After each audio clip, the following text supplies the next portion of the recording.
Hello everyone, welcome to Ivy's YouTube channel and my name is Ishani. Today we are going to talk about the new function in Excel called pivot by.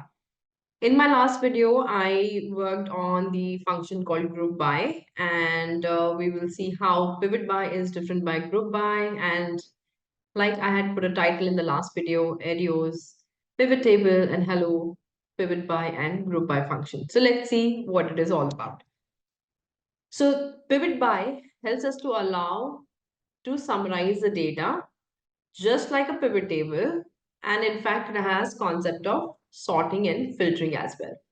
Now when we worked on group by table, we saw that in group by we can only work with the rows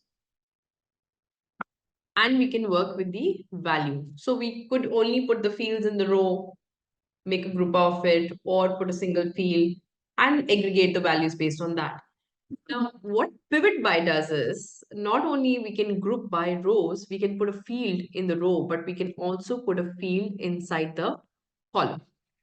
So I am going to get something like the one at the bottom where I've dropped the items in the row and I've dropped the regions in the column, and in the value, I have summarized the total number of units. So again, in order to ace any function on Excel, it's a very important thing to be able to understand the arguments of the function. So what are the arguments? In pivot table, the very first argument is called a row field. This is exactly same as group by.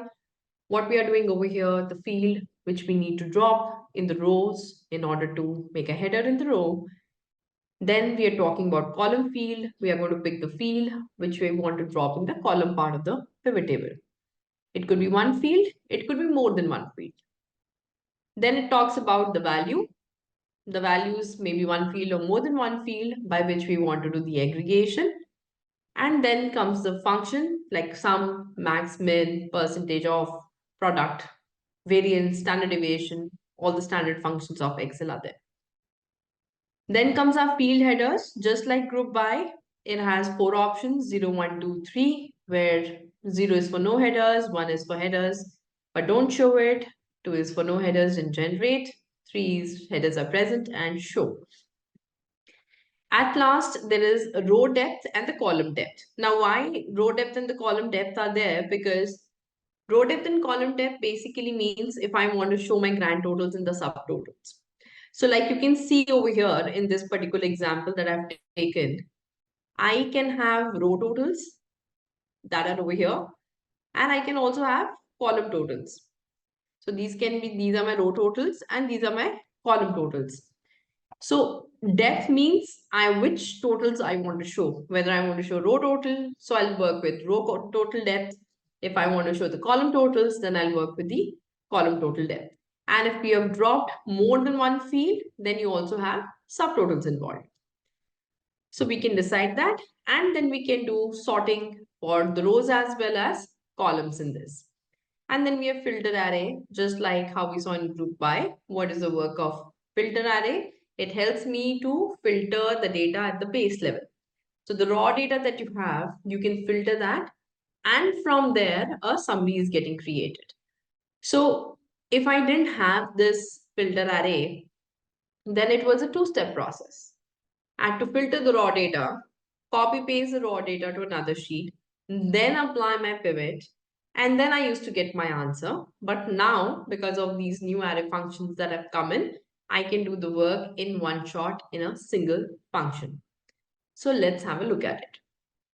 I've taken a basic data like order date, region, rep, items, units, and price, unit price. Let's write a pivot by function. So it's asking for row field. What do I want to drop in the row? First, I'm going to replicate the example that I showed you on the previous sheet. So I'll pick items, comma, column field, I'll pick region. Value that I want to summarize by is units. Function that I want to apply is sum, comma, field headers. Yes, I want them. Depth, I would want the grand totals. Row sort, let's put one, ascending order. Column depth, I want the grand totals.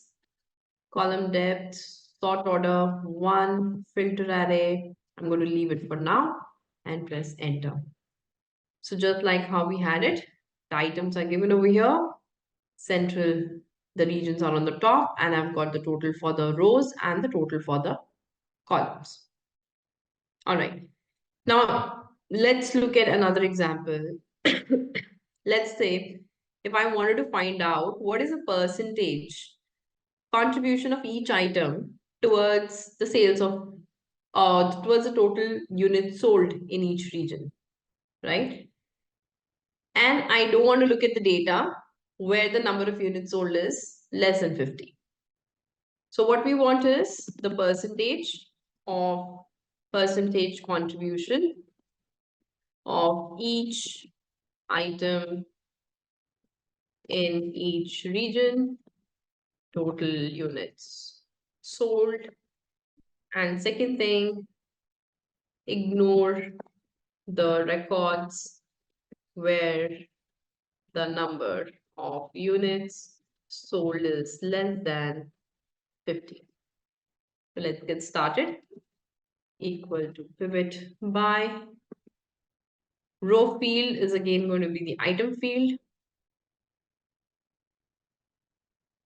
comma, column field, I'm going to pick the region, comma, values are over here, function. Now I'm going to use a function called %of, which will help me to find a percentage contribution of each item in the region. I want the headers, and I can ignore. Okay, let me put 1, 1. I did not finish my function. Hold on. Let me go back. Okay, so we are at row order 1, column depth 1, sort order 1, and filter. Now, again, how are we going to put a filter? We will select the column on which we want to apply the condition. And then, just like how you write logical test, greater than sign, and we want these values to be greater than 50. Let's close the bracket, press enter. And let's do a little bit of formatting since we are looking for percentage contribution, something like this.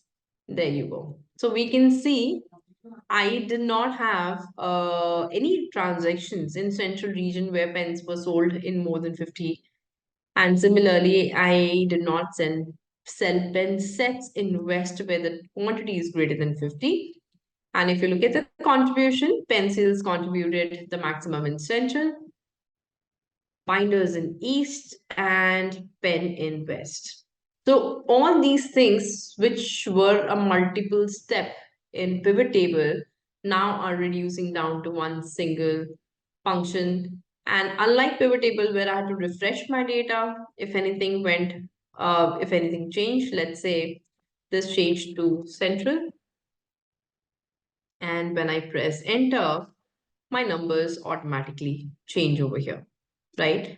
Now, if we would have converted our ranges into a table and then created this thing, then we would have created a table when we enter new records, automatically these functions would rework and my summaries would change again. So once again, why group by, why pivot by, why not pivot tables? Group by and pivot by are lighter functions. Whenever you create pivots, a lot of space is taken. It's heavier files that we're working with. And when we can get the same results, we have the same functionality when the data is changing, my pivots are changing, my summaries are changing, then we would always try to prefer the new array functions of group by and pivot by. So I hope you enjoyed the video, and for more such videos, don't forget to subscribe for the channel, and see you again. Thank you.